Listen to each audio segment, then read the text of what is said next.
Good morning, afternoon, or evening, wherever you may sit, from the Board of Directors and the Planning Committee of the Houston Marine and Energy Insurance Conference. Today we have our second online presentation to continue to educate the marine and energy insurance worlds. As everyone knows, the seminar was canceled in mid-September, and we will be back same location next year. It'll be again the third Sunday of September, and this year, 2021, will not be a year where HMEIC and the Marine Insurance Conference conflict. So we welcome as many people as can join us next year. My name is Steven Weiss. I'm the chairman of the board of directors of, as we all call it, Mariners. I want to extend my welcome to the participants and to our speakers, two of my colleagues from the Munich Re Syndicate 457 in London, Dominick, Hoare, who is the CUO, and Stuart Newcombe, who is the active underwriter in our new syndicate in a box. I also want to thank Pierpont Communications for assisting with the online presence for the conference. Stuart and Dominick, well, Dominick is here live to answer questions at the end of the recorded presentation. Stuart, unfortunately, just had a conflict arise. He was unable to join us this morning. But Dominick will be here after the presentation for a question and answer. They're going to talk today about the Lloyd's Market's new syndicate in a box. First, how it came about, and then a bit about the first one, which is the Munich Re Syndicate in a box. The initial presentation is taped, but Stuart and Dominick will be joining at the end for questions. So again, questions are to be addressed into the chat function, and Dominick will be addressing them at the end of the presentation. Now we're going to go live into the presentation.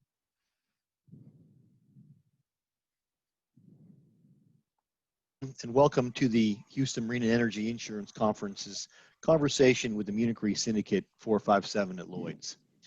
I'm Steven Weiss, chairman of the board of the Houston Marine and Energy Insurance Conference, and we welcome you all to our video presentation in lieu of our conference. As you know, due to the situation surrounding the COVID-19 pandemic, we canceled the in-person conference. We will be doing short presentations over the next 6 months or so as a teaser and reminder to see us in September 2021 in Houston. It gives me great pleasure to have with me today two colleagues from London to talk about the Munich Re Syndicate in a box. Dominick Hoare is the CUO and active underwriter for the Munich Re Syndicate 457. He's also a group underwriting officer of the syndicate, and he has more than 30 years of experience in the Lloyd's market and is a chartered insurer. He joined Munich Re Syndicate in 1994, back when it was still the Watkins Syndicate. We also have Stuart Newcombe with us here, who is the active underwriter for the Munich Re Syndicate in a box. Stuart started his career in Lloyd's about 30 years ago and has always specialized in personal accident and health underwriting. He moved into the role of head of underwriting development for Munich Re Syndicate 457 in 2012 and was appointed active underwriter of the Munich Re Innovation Syndicate 1840 effective 1 January 2020. We will spend the next 20 minutes or so talking about the setup and what is a syndicate in a box, and then go into a brief discussion about offerings that we currently have and one that we actually had to back away from.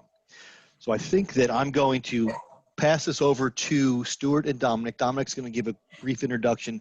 I also really want to quickly thank Chris and Lauren from Pierpont Communications for assisting us with this presentation today. So Dominick, over to you.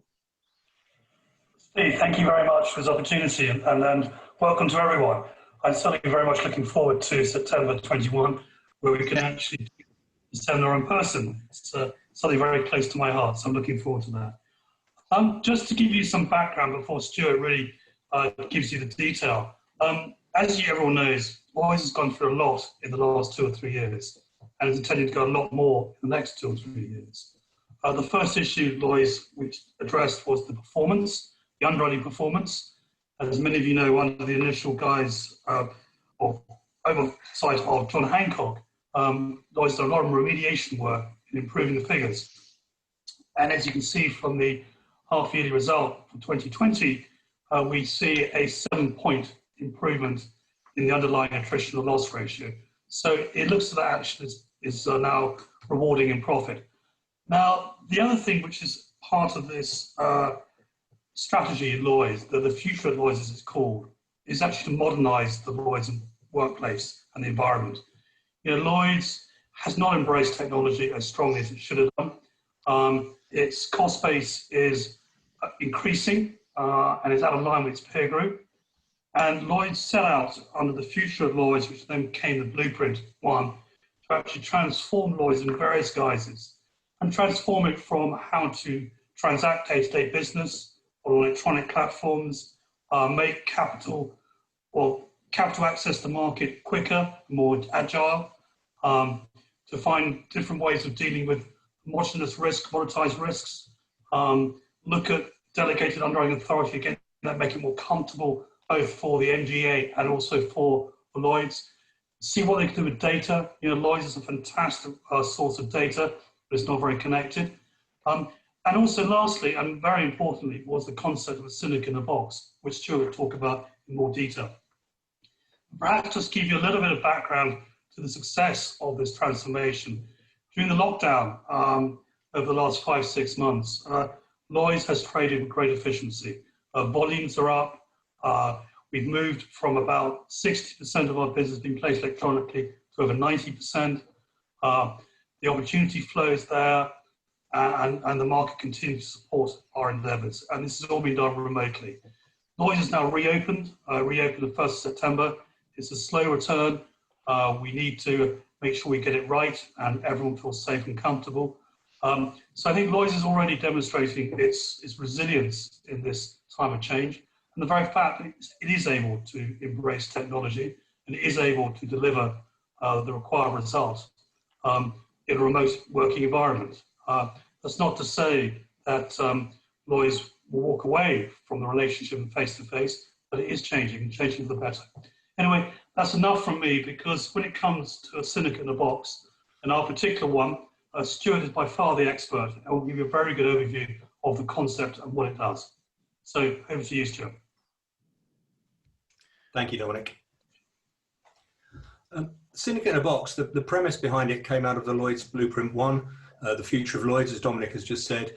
And the idea was to test alternative ways of entering the Lloyd's market.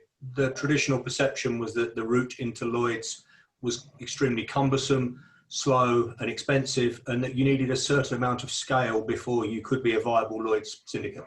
And I'd say that was probably true. So the intention with Syndicate in a box is to make that process a little quicker, a little simpler, and a little cheaper to do, to enable new market entrants to come in with specifically niche market products. One thing that's very key to being a syndicate in a box is that you cannot just set up as more capacity, more capital in the London market. You can't open your stall and just be me too and wait for the brokers to come round. You have to be bringing something new. The idea is that it's, as I said, a quick setup, and as opposed to maybe a year or two to go through a conventional Lloyd's establishment, we actually managed it in just under 6 months as the first syndicate in a box. Others are seeking to follow that similar timeline. Thank you. So that's what I've just commented, testing ground, new way to go. And key to this is Lloyd's does actually intend to roll this out to the wider market. So it's a really useful testing ground for the benefit of the wider market. Next slide, please. This briefly covers the journey for Syndicate 1840.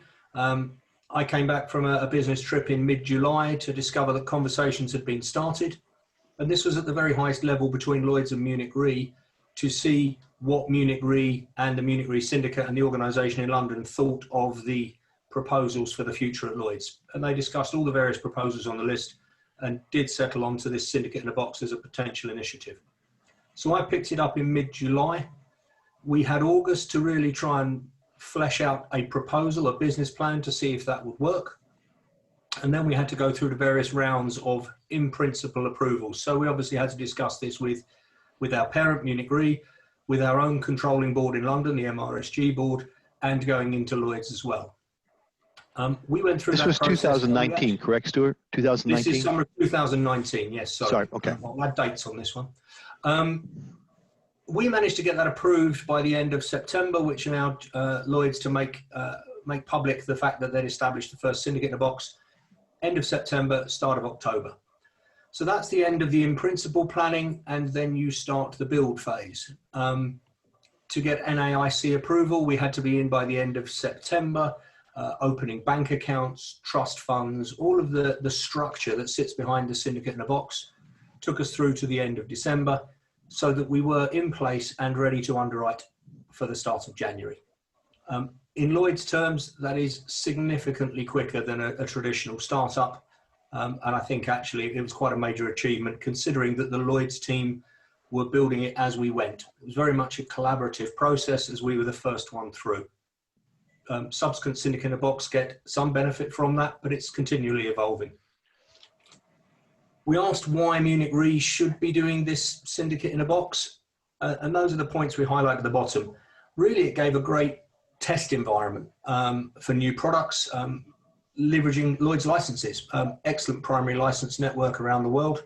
And so we could really bring together the best of Munich Re Group with its expertise, and the Lloyd's licenses, Lloyd's scale, and the Lloyd's marketing that it brings through the specialist broker network. And the Lloyd's distribution network is really quite a powerful beast when it's on side. We're speaking about economies of scale and utilization of capabilities, because Syndicate 1840 is extremely manpower light.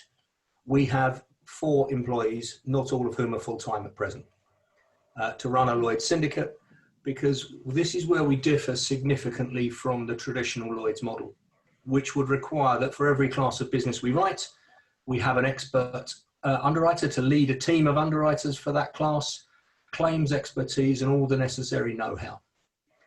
What we bring within 1840 is the Lloyd's specific expertise, understanding how the Lloyd's market works and what we must do.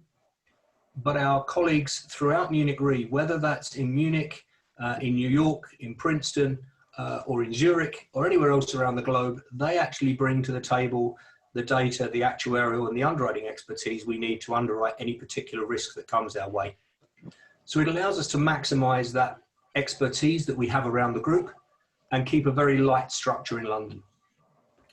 That light structure is essential because a syndicate in a box is held to a different performance standard than a traditional Lloyd's syndicate.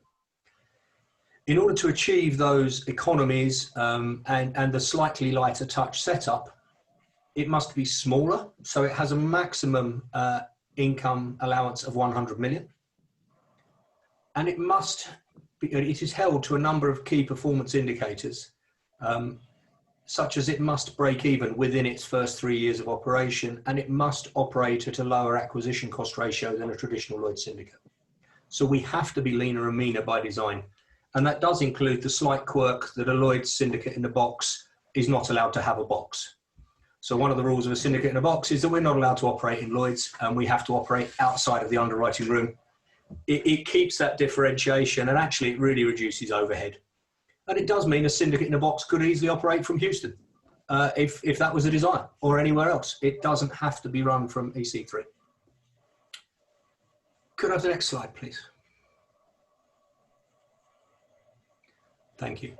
So what we're looking at in 1840, and this is specific to our syndicate in a box, is we identified 3 core areas where we wish to utilize that expertise of Munich Re and bring it to the fore.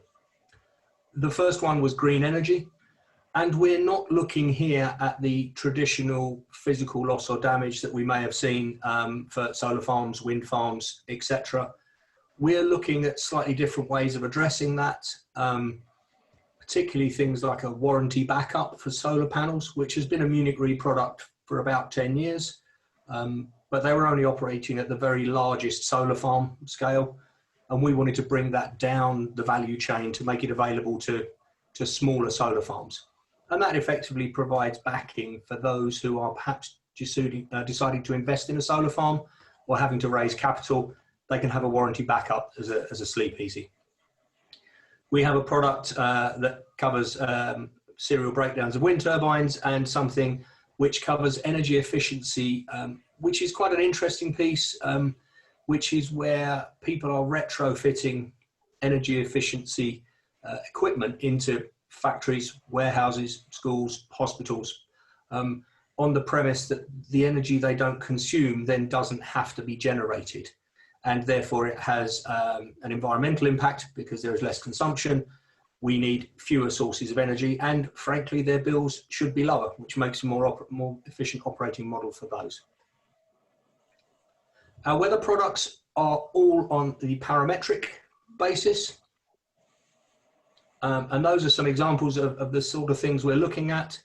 The very traditional cat in a box, cat in a circle that most people would have heard about. Yes, we could certainly look at those, but we're also developing products around river height, wave height, a parametric hail trigger based on the size of hailstones, days of frost, days of drought, severity of drought.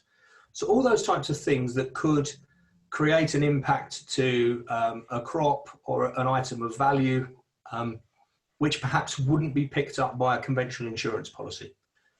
The key point that we see for parametrics is that it is not intending to replace traditional insurance. We don't see these taking the place of a traditional property insurance tower or full crop insurance or something similar. It covers those additional costs that can't be perhaps met under the traditional insurance. Key to those, as you know, with all parametrics, is finding that reliable, trustworthy third-party data source that really allows us to model the data and come up with an accurate price, and as importantly, a reliable and trustworthy claim outcome for the people who are buying the insurance. They have to be comfortable that the data is there, it's very clear, and it's very open for them to see and check, so that they're happy with what they're buying.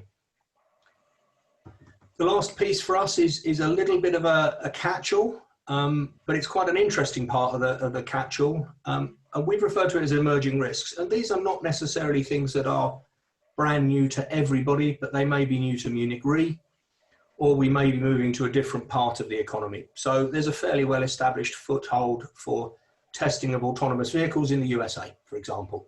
You know, lots of great work being done in some good research laboratories and universities. But what does that look like in Scandinavia, in Australia, you know, in Europe, in Israel? So what we're looking at is maybe learning from what's been done in the US and taking it elsewhere. The sharing, gig economy, obviously the ride sharing pieces are out there and everybody's aware of those, but some of the other stuff we're looking at, and I think particularly post-COVID, the interesting thing is as people move to more remote working, perhaps more they call portfolio careers, where they may end up having more than one job ongoing at any one time, which they need to buy insurance for or be insured for their activities on an ad hoc basis. And the challenge there isn't offering third-party liability insurance. That's been around for ages. It's how do we make it so that it's fair and appropriately charged. And we're having a look at some stuff in the area of drones. Again, as drones move to being very common, but also moving to be more regulated in some areas, that's changing the insurance needs away from perhaps purely the hull, the physical damage, maybe towards more of a liability focus in some areas. Not all of these products we're offering in all territories or all regions because we do fit in where Munich Re hasn't already solved that problem. So that's 1840, and that's what we're looking at doing. What I would say is the other syndicates in a box that we're seeing out there at the moment, I think there's one confirmed and a third on the way.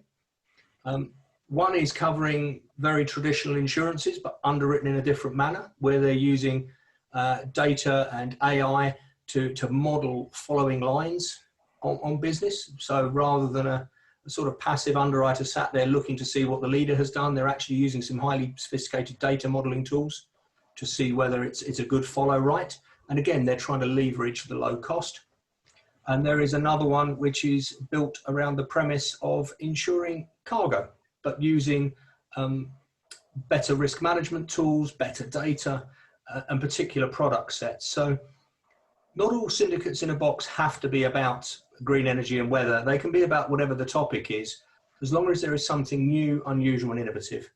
And Lloyd's is welcoming applications from people who maybe wish to turn an MGA position into an insurer position if they've got the capital to do so. Stephen, that's a run through of Syndicate in a box. Do you have any questions? Yeah, thank you, Stuart. Really appreciate the discussion this morning. One question I do have for you, other syndicates that are the other SIABs out there, it's interesting because it sounds like the cargo one may have come straight out of the Lloyd's lab. Is Lloyd's lab kind of trying to develop some of these things for? Yeah. Okay. So okay. The Lloyd's lab is a great testing ground for some of these because it gives these people the opportunity to work really closely with the Lloyd's teams and really get a feel for what the market's looking for. So welcome back, everyone. We are now to the live portion again of the presentation, and I appreciate the questions that have started to flow in. I'm going to read them for Dominick to put his best spin on and give us some background on them. Do you have a geographic focus for the different risks that are placed through the 1840 Syndicate in a box? Before I answer that question, Steve, I'd like to say one thing. I had a quick look through the participants just now, and it's really pleasing to see a lot of old friends logging into this webinar. I suspect they're probably for the wrong reason, hoping that I'll slip up and say something stupid. But anyways, welcome and thank you very much. No, we don't have any geographical restriction. It's a very open sort of remit we have. You know, it's got to be accretive to the Lloyd's market. It's got to have some form of innovation. It could be innovation of product, or it could be using technology in a different way. But in terms in geographical scope, there's no limitation. Right now we're looking at stuff as far away as New Zealand, Caribbean, US, and much closer to home in the UK. So wherever Lloyd's can trade, we're there. So if it makes sense, then the syndicate will consider writing it, basically, geographically. Absolutely, yeah. Absolutely. Yeah, perfect, okay. Yeah, anything will stop us is stuff that stops everyone else, like sanctions or lack of license, whatever it may be. Perfect, thank you. So here's a good question on the Green Energy Initiative.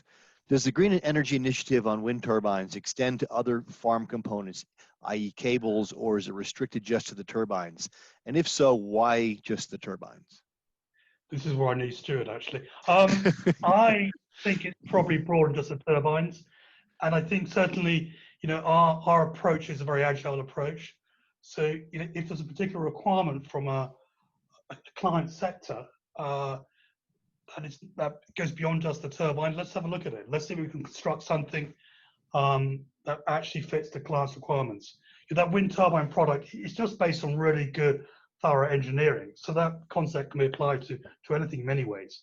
So we're very open in attitude, and if we see there's a product out there that's required, let's see what we can do and develop a solution. So David Brown, that was a question from you. I just put my email address in the chat line. If you go ahead and just send me a note, I will get you in touch with Stuart so you can have that further conversation with him. That would make sense. Given the move to electronic access to the market, how is Lloyd's and Markets in a Box adapting / modernizing is the first part of the question. And how does this change for the clients? Do we still have access through brokers, or is there a direct option? What's going to change in and around that, if anything? Okay, maybe if I answer first from a Syndicate in a Box perspective, so our own one, Munich Re Innovation Syndicate. As Stuart said in his presentation, we don't have a physical box in Lloyd's. So the way to access us is via a Lloyd's broker, and that will be done through emails, internet, whatever it may be. So it's not a physical trading environment for our Syndicate in the Box. But I think that the broader question is more interesting. Is with what's been happening in the last 6-7 months, where does a marketplace that is renowned for face-to-face negotiation go? And I think it's going to be a blend. Certainly, if you talk to the likes of John Neal, CEO of Lloyd's, he sees a blended marketplace where you have the physical marketplace being Lloyd's and a virtual marketplace. And I think we've got to be very careful, though. We've got to take this step by step, because we have learned a lot under lockdown. We've learned how to trade electronically. It's been a fantastic success. But I'm a great believer that success is there, but it's been built upon what went before it. it's built upon the huge legacy of relationships, that whole kind of connect that the London market has, that kind of trust. And if we go too far the other way and make the whole thing too virtual, as each year goes on, we'll start diluting that legacy of relationship and that legacy of trust.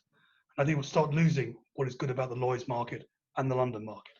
So I think it's going to be a blended process going forward. We do need to use technology, particularly in getting data end to end.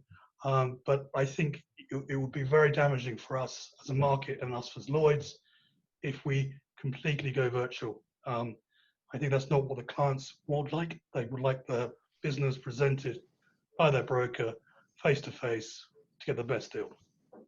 And can the brokers visit or meet with the Syndicate in a box if need be? I mean, is that something? Yeah. Okay. You come to our office and track Stuart down. Yeah, absolutely. Okay, perfect. Because Stuart will be working out of the office there. Yeah, still he worked just across Okay. from Lloyd's. Okay, perfect. Yeah. Perfect. Thank you. So is the Syndicate in the box the new platform that Lloyd's will be utilizing and pushing for all present and future syndicates, or is it just another option for? No, this is just another option. It's the classic sort of sort of quick to market, quick to fail. So the Syndicate in the box is going to be agile, it's going to be quick, but it has some very prescriptive KPIs, and if those KPIs are not met, it's closed pretty quickly. So it's got to add something different. It's almost like a sandpit of innovation for many people. And the quid pro quo of getting to market quick and being agile is you have to hit your KPIs that Lloyd's prescribe, and if you don't, you're closed. So it's a different concept. It's to be honest, at the end of the day, we still have the same regulator, whether it's with a normal syndicate or Syndicate in the box. There's still quite a lot of regulation behind us, but it's just quicker to market. Thank you on that one. We've got another question on the wind side. Will the wind initiative extend to floating offshore wind, which is obviously at present somewhat prototypical? I mean, are we going to be able to do some of that same business in the offshore market as well? I would have thought so. The great thing about Syndicate in the box, Munich Re Innovation Syndicate, is it's almost a little transformer for the resources, expertise that sit within the much broader Munich Re Group. And Munich Re, as you would imagine, has huge resource. So to take that engineering, we've got HSB. We've got a lot of experts who we can bring in, who can help structure a product, and then we become, if you like, the commercial transformer in taking a product to market and distributing it. So if someone, again, goes back to the original point, someone has a client requirement that's offshore led in terms of wind turbines, absolutely, let's have a discussion, and we'll see if we can structure something. There's no point us developing products that the market doesn't want. We want to develop products in conjunction with the demands of the market. So absolutely, we're open-minded. Excellent. So this is a great question from one of our claims handling colleagues in Houston. Would claims be handled by the claims team in London or out of the geographic locale where the risk originated, or will it be a combination of both? It would all come out of London. So, we'll probably, depending on the nature of the claim, lean on some of the resources within the Munich Re Group, but it'd be controlled by us in London. And, we want the Syndicate in the box to have the same kind of flair and agility as the main syndicate too. The main syndicate, is very well known, particularly in energy markets. We pride ourselves on efficient and quick claims paying. Exactly the same philosophy and sentiment apply to the Syndicate in the box. All bits. And some of the products are going to be very simple. Some of these parametric products are designed to pay out within 24, 48 hours. The actual claims process doesn't really exist. Others may be more complicated, but we'll make sure claims get handled appropriately in the London office. It was interesting you mentioned HSB under the warranty side. Obviously, that's their backbone. That's their life's blood is the warranty stuff. So would they possibly be working with the Syndicate in a box to handle claims on things like that? Yeah, absolutely. And a lot of this sort of wind turbine business and even solar panels, the rest of it is with HSB. They've created the product and we're transforming it into the commercial market. Yeah, they're an interesting group, those guys. Yeah, absolutely. Oh, it looks like Rob has joined us. He's got a question for us. On the basis, once new products become established and scaled, and they transition, will they transition to a traditional syndicate, plus the product mix is constantly evolving? Does it make the annual plan approval process more challenging? I guess the question is in and around, do the syndicate in a box products, when they become established, then transfer into the traditional syndicate, or do they stay where they are, or how does that work within the Lloyd structure? I think it's either or. I think you've got to bear in mind that, Lloyd's and us are learning together. When we started, as Stuart said in the presentation, we literally were writing the rules together. So, what happens 3 years down the line, I don't know, to be honest. We could wrap it into the main syndicate, absolutely, or we could just grow it as a standalone syndicate with a focus on innovation and to some extent ring fence it from the main syndicate. I think the options are there, and I think we'll move.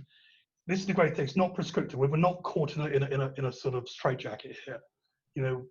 We're meant to be agile. We're meant to do things in a different way to the old Lloyd's, if you like. Stuart had mentioned there's 100 million capacity limit on the syndicate in a box.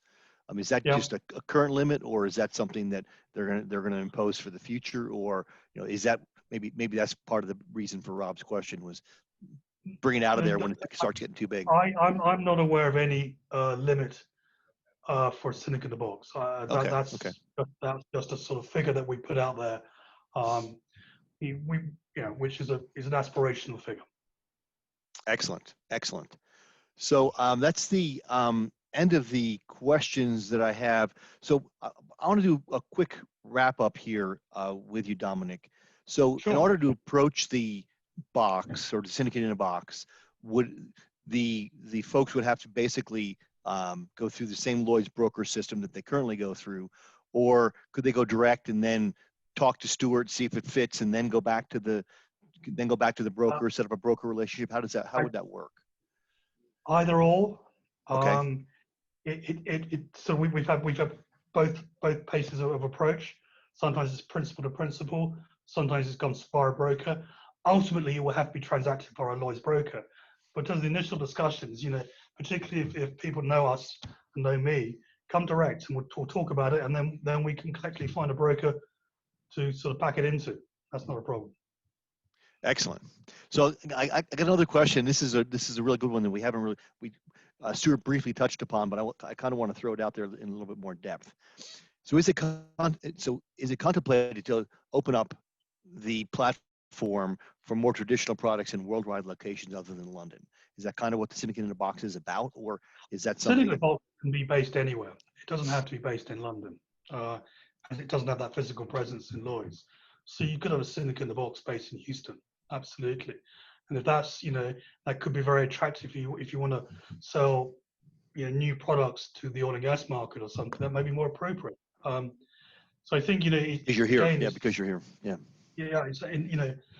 ultimately the sort of the capital will reside in London, but you could actually, the physical presence could be in Houston, and it could be then backed into London through a London broker. So there's flexibility there. But as I said, the great thing about being a Lloyd's syndicate is we have a fantastic spread of broking talent to assist us. And there are very few places that Lloyd's brokers don't get involved in. So to some extent, we could best of both worlds. Excellent. So I want to thank, first of all, the participants for joining us this morning or this afternoon, wherever you may be. I want to thank Dominick and thank Stuart, obviously, for all the work he did on the presentation. Shame he couldn't be here to actually get the glory of the presentation, but really want to thank you guys for spending the time with us this morning. And again, Pierpont and Chris Ferris for facilitating the online presence here for us. So keep looking for us. We'll be back for another presentation in the not too distant future from the Houston Marine and Energy Insurance Conference. And again, thank you, Dominick.